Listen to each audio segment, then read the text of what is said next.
hear is true. The names have been changed to protect the innocent. Fatima Cigarettes, best of all king-size cigarettes, brings you Dragnet. You're a detective sergeant. You're assigned to burglary detail. A wave of shoplifting breaks out in your city. There's no pattern to the thief's operations. There are no leads.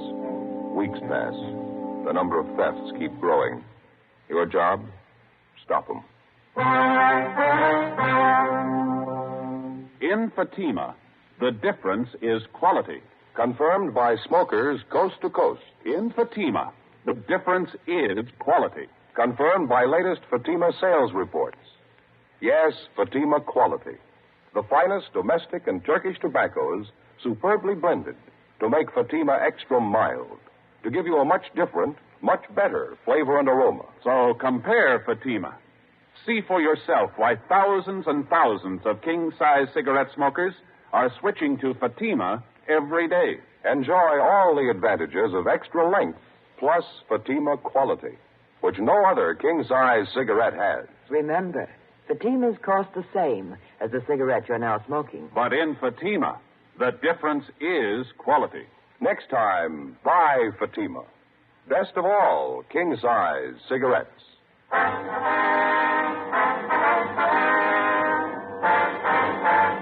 Dragnet, the documented drama of an actual crime. For the next 30 minutes, in cooperation with the Los Angeles Police Department, you will travel step by step on the side of the law through an actual case transcribed from official police files. From beginning to end, from crime to punishment, Dragnet is the story of your police force in action.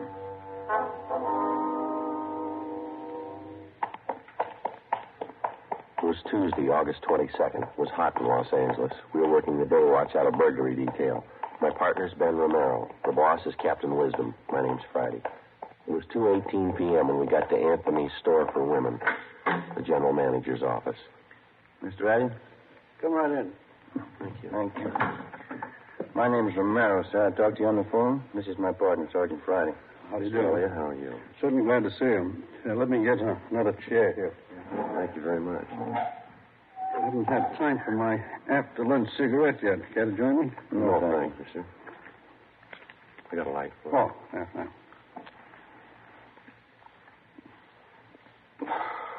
Well, I guess you know what the problem is. No need for me to go all the way back and start from the beginning. I didn't get it quite clear on the phone, Mr. Elliott. When did this last thing come up? Well, the way we figured out, it must have happened around closing time yesterday, between 5:30, we figured. The store was pretty crowded at that time, was it? Yeah, it's pretty busy. They had a special pre-winter showing in the fur department. No one noticed it was gone until after we'd closed up. Mm-hmm. Can you give us a description of the piece of merchandise, Mr. Elliott? Yes, yeah. You got it right. Complete description, you see. Silver blooming stole, satin lining, 2-slash pocket, silver chain fastener. Complete description of it for you. Yes, I see. Thank you. These are the code numbers and the serial numbers on it, then? That's right. The whole thing's getting way out of hand, Sergeant. We've had a lot of things lifted from the store the last few weeks, but nothing this big. If this keeps up, I don't see how we're going to get our insurance renewed. I guess your store detectives are working on this latest one, the missing purse? Yes, but it's the same as all the recent cases we've had. They haven't been able to find a thing. All the personnel have been checked, all the people who were around the department when the fur was stolen. I mean, those it was possible to check on. As far as we know, they're all clear. Uh-huh.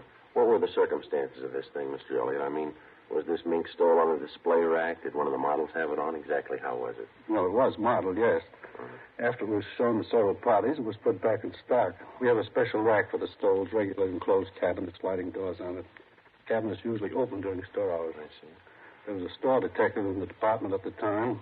All those salespeople were standing around. I can't understand why one of them didn't see it happen. Mm-hmm. Mr. Elliott, you say this is the first time an expensive item like this has been lifted from your store? That's right.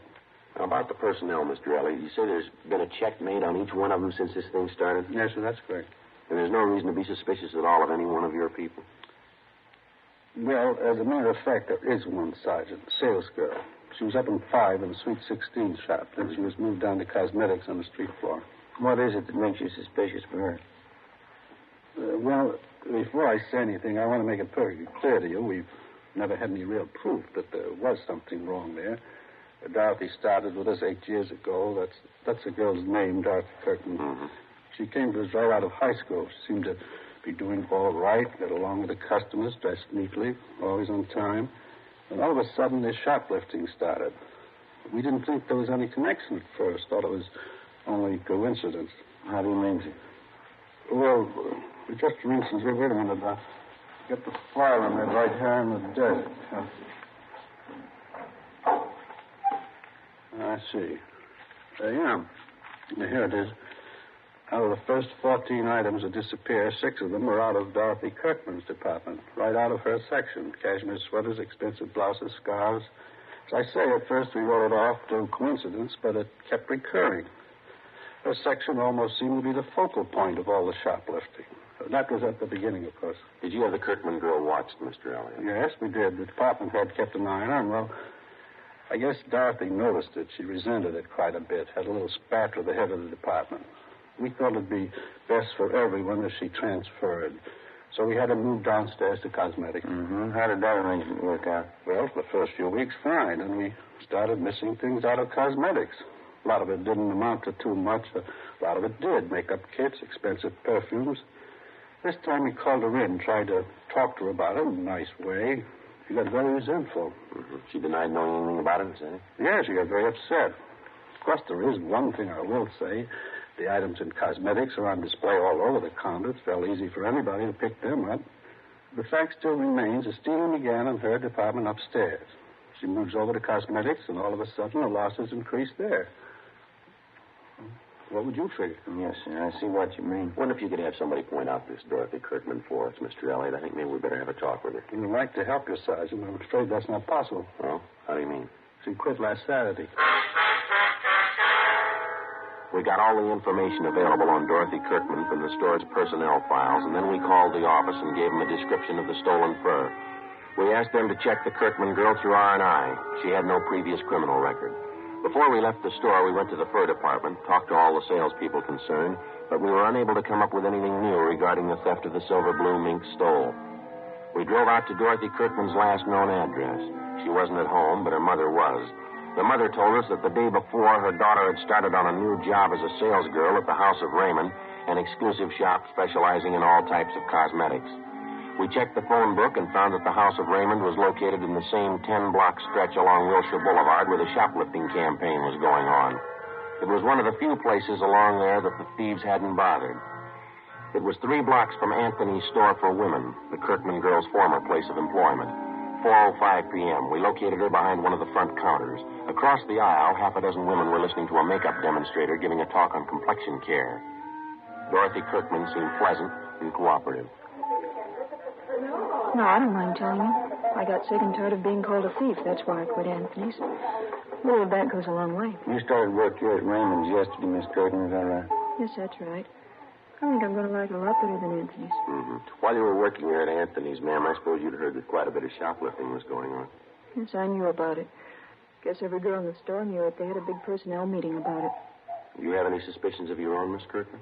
How do you mean that? Well, I mean, was there anyone in particular that you might have been a little suspicious of? Maybe one of the customers? No.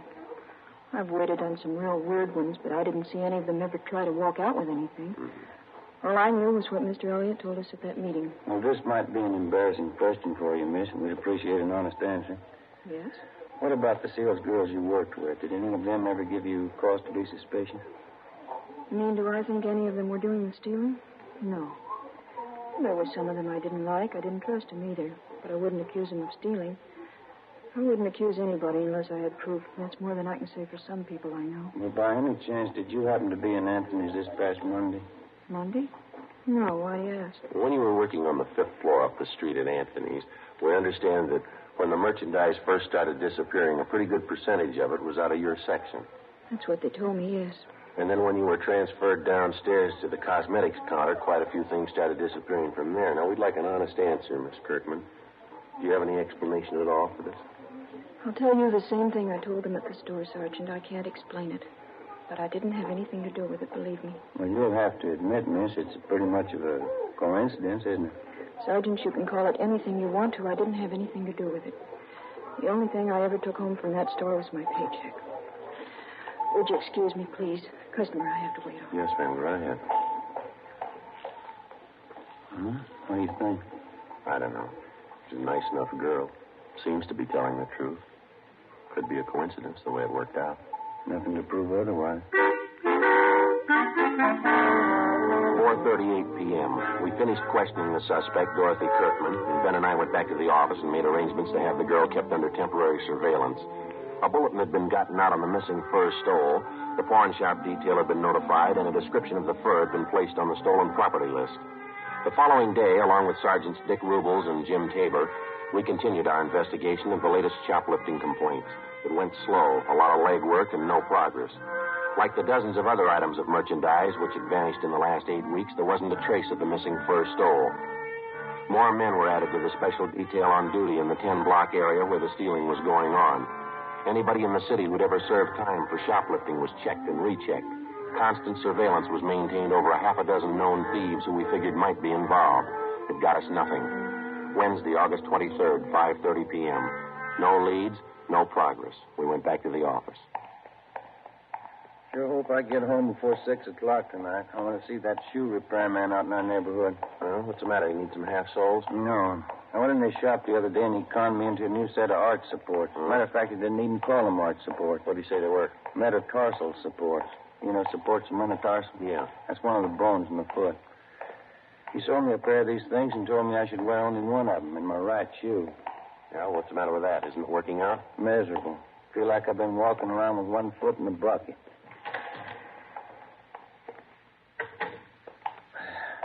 Yeah, I'll check the book. Okay.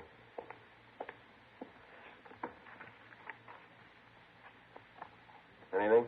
Yeah, sure is, from Rubles. What do you got? That mink fur. It's been found. 2 hours before, at approximately 3:30 p.m. in the main depot of the Santa Fe bus lines, a 38-year-old housewife, or Mrs. Harriet Briggs, noticed an unclaimed parcel lying on one of the benches in the depot waiting room. When it became apparent to Mrs. Briggs that the parcel was either lost or forgotten, she picked it up and took it to the clerk in charge of lost and found articles. In checking the package for some kind of identification, they discovered the silver blue mink stole inside. The car was dispatched to pick up the fur, and it was identified as the garment taken from Anthony's fur salon. Mrs. Briggs volunteered to come along to the office to give what information she could. A stakeout was placed at the bus depot in case anybody called for the package. 5:50 p.m. We interviewed Mrs. Briggs in the squad room. That's right, officer. It was just a little before 3:30. I was in the bus depot there waiting for my husband. That's when I first noticed this package lying on the bench just across from me. I see. Would you go on, please, Miss Briggs? I didn't think anything of it at first. I went on reading the afternoon paper, but no one came for the package. It was just lying there. It was there a long time. Well, how long would you say, ma'am? I mean, before you picked it up and took it to the lost and found clerk? Oh, I'd say 20 minutes, half an hour. That much at least. I left it with the young man at the counter there, and I told him I'd be back to see if anyone claimed it. Well, when I did get back, that's after I had dinner with my husband, Carl, we found out what was in the package. It's certainly strange. Don't you think, officer? Yes, ma'am. Did you happen to notice at all who it was that left the package there? Well, I'm not really sure, officer, but I think I know who it was. A tall woman. She had a brown jacket, if I remember rightly. I think you'd say she was in her early 30s. Have you ever seen this woman before, Miss Briggs? No, I never did. Very attractive, as I recall. She wore glasses. Anything else about her you might have noticed? Let me think. She had blonde hair. I remember that much.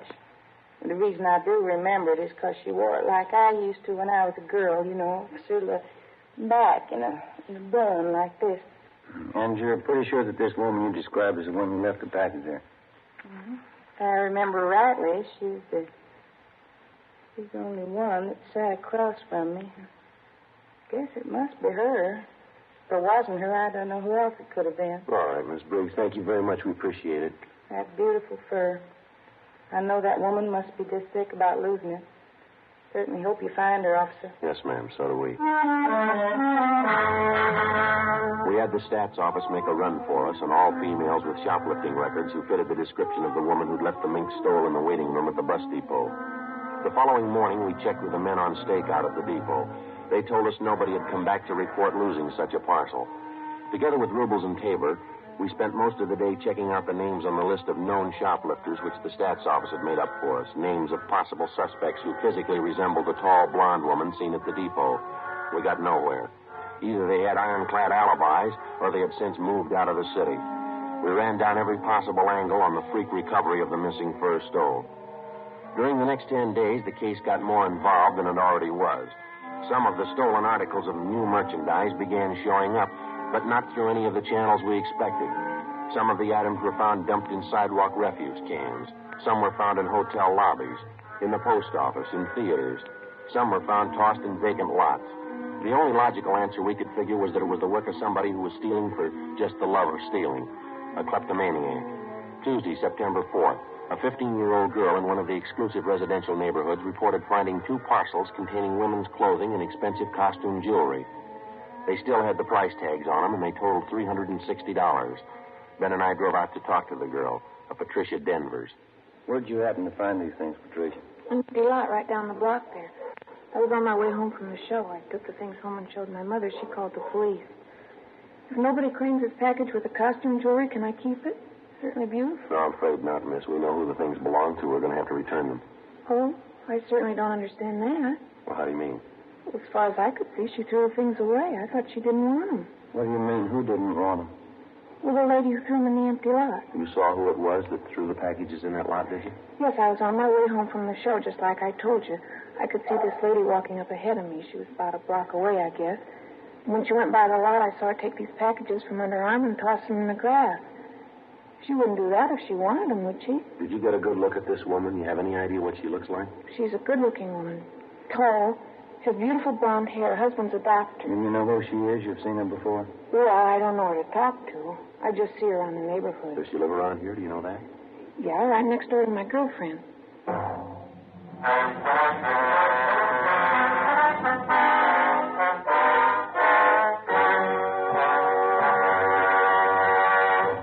You are listening to Dragnet, authentic stories of your police force in action.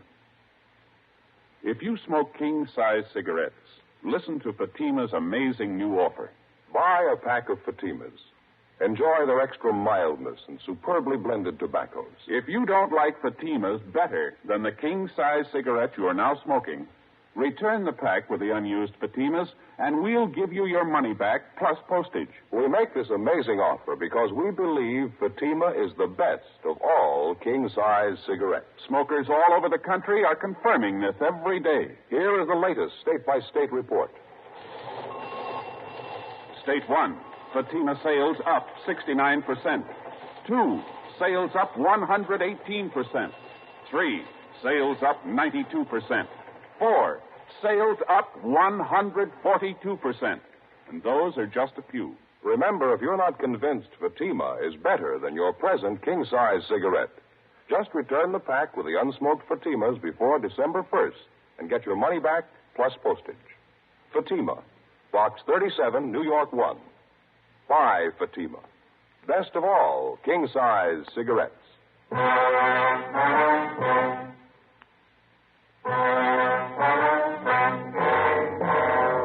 Tuesday, September 4th, 5:15 p.m. With the help of the 15-year-old girl, Patricia Denvers, we got the name and address of the woman who had been seen tossing the parcels of stolen merchandise into a vacant lot in the west end of the city. The woman was identified as a Mrs. Virginia Sterling, the wife of a Dr. Bruce Sterling, a fairly prominent young surgeon with offices in Beverly Hills. Mrs. Sterling and her husband had no children. They leased a richly furnished apartment in a residential section of the city that was considered better than the upper middle class. We checked Virginia Sterling through R&I, but she had no previous criminal record that we knew of. Together with Sergeants Rubles and Tabor, we covered the various stores along Wilshire Boulevard that had been victimized in the recent shoplifting campaign. We found that Mrs. Sterling had charge accounts at almost every one of the stores. Generally speaking, we found her accounts in very good standing, and among the store people, she was regarded as what is referred to as a fine customer, a good spender, and a good credit risk. right down to the Retail Credit Association. There was nothing but favorable reports on the woman. 7:15 p.m. Ben and I had a hamburger and some chili and a cup of coffee for dinner, and then we drove out to the apartment of Dr. Sterling and his wife. Mrs. Sterling answered the door and invited us in. We identified ourselves. She told us the doctor was out on a call.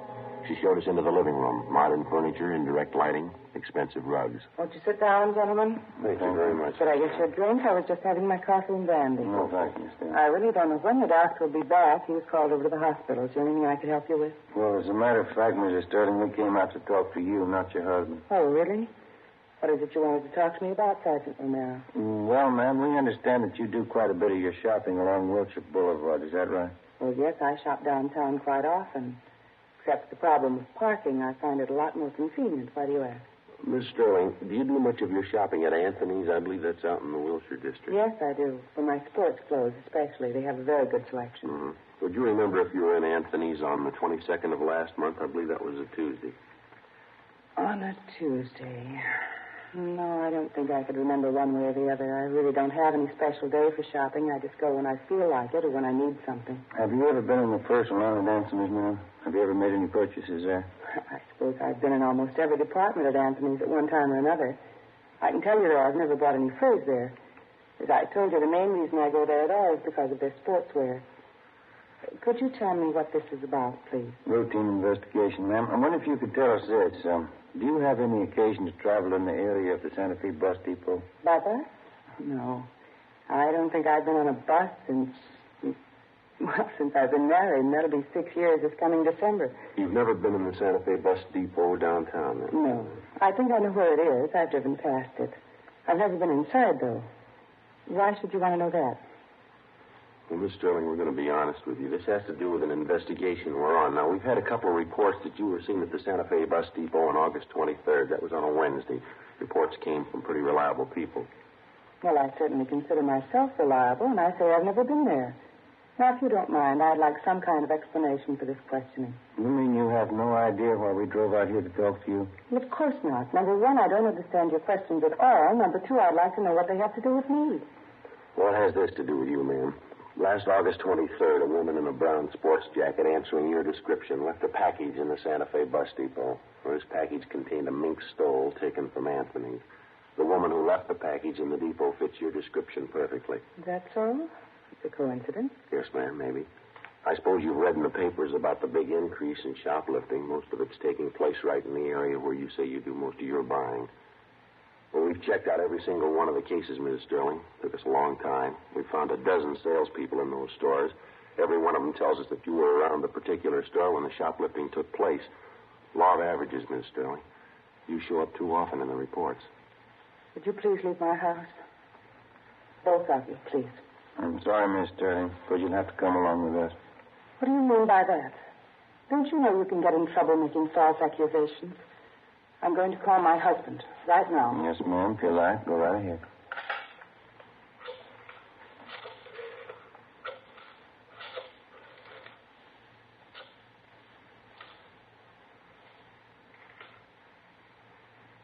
Sergeant. Yes, ma'am.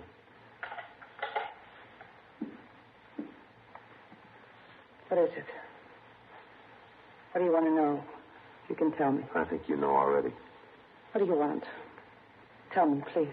We've got your story, ma'am. Right up to this afternoon. You went shopping today. You stole things as usual. When you tried to get rid of them, you were seen right in this neighborhood. The vacant lot down in the next corner, you threw them away there. Somebody saw you. They didn't know it was me. Yes, ma'am. They knew it was you. Yes. How can I make them understand? Do you know? No, ma'am. Horrible. Shame. I couldn't tell my husband. I couldn't tell Bruce. I couldn't. Well, never mind. We'll tell him for you.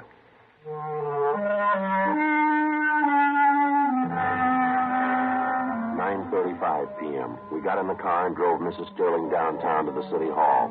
We took her to the interrogation room, called a police stenographer, and we began to take her complete statement. One of the first things she did was to admit full responsibility for the series of shopliftings which had been going on for over 2 months.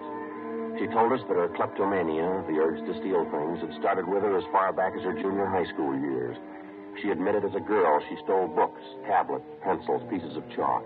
And as she grew older, it seemed to get more serious with her. It carried over into her college years. And that's when her stealing first got her into trouble. It's when I joined the sorority. It was just like high school. I was all alone. We had a lot of clever girls in our house. Some of them were smart, some of them were pretty. All of them seemed to be doing something except me. I had to prove it to them. I guess I had to prove it to myself. I was smart, too. See, you figured that taking things was the best way to prove that. Yes, I suppose so. Of course, it wasn't easy, you know. The awful part was I got caught one day. It was kind of a relief in a way. I mean, how could they know I was just as smart as they were? They didn't find out what I was doing. Did you stay on at college after that, Miss Sterling? Oh, no, I couldn't after that. They voted me out of the sorority. There wasn't anything to do but leave, so I left. Uh-huh. What happened after that? I went to New York and stayed with an aunt I have there. Got a job. Had several jobs. The same thing came up again. I lost 2 of the jobs. Same thing over again. I just couldn't help it. Always means so much to me. Taking things, not being caught, getting away. Getting away. Things I took, they never meant anything to me. Nothing. Just taking them, not having anyone knowing. That's all that was important. It made up for that feeling, being all alone. Yes, ma'am. And this thing went on, even after you were married? No, not at first. I guess maybe a year or 2. We were very happy, Bruce and I. And then he got busy, came out here and began to build his practice. I didn't see as much of him. We both wanted children. We wanted them very much. There weren't any. Bruce began to spend more time away from home. Just like before. Same thing. I wasn't important. I was all alone again. Wasn't anybody. You know what I mean, don't you, Sergeant? Yes, ma'am. There ought to be an answer someplace. There isn't anything worse than being alone. Is there?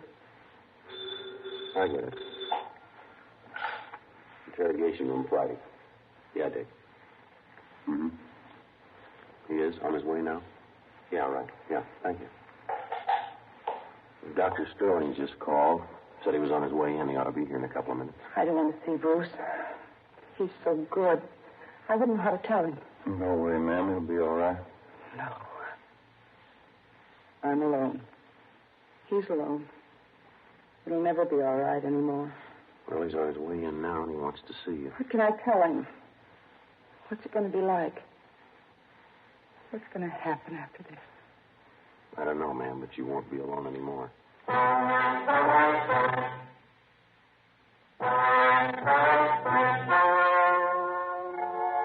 story you have just heard was true. The names were changed to protect the innocent. On December 9th, trial was held in Superior Court, Department 88, City and County of Los Angeles, State of California. In a moment, the results of that trial. And now, here's our star, Jack Webb. Thank you. Friends, a few minutes ago, we told you exactly why smokers all over the country are switching to king-size Fatimas. It's because Fatimas are extra mild, because they have a much better flavor and aroma. Now, if you haven't tried Fatimas yet, here's where you come in. We feel so sure that you'll enjoy Fatima quality that we make this offer. Buy a pack of Fatimas. If you don't like Fatimas better than the king-size cigarette you've been smoking, just return the pack and the unsmoked cigarettes and we'll send you your money back, plus postage. You see, we're convinced that Fatima is the best of all king-size cigarettes. Buy a pack of Fatimas today. I know you'll agree.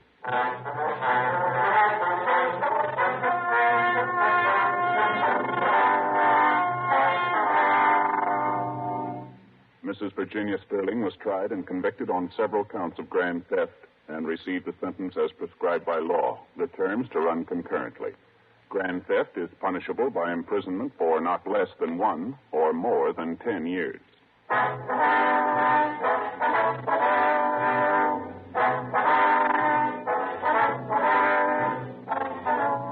You have just heard Dragnet, a series of authentic cases from official files. Technical advice comes from the Office of Chief of Police W.H. Parker, Los Angeles Police Department.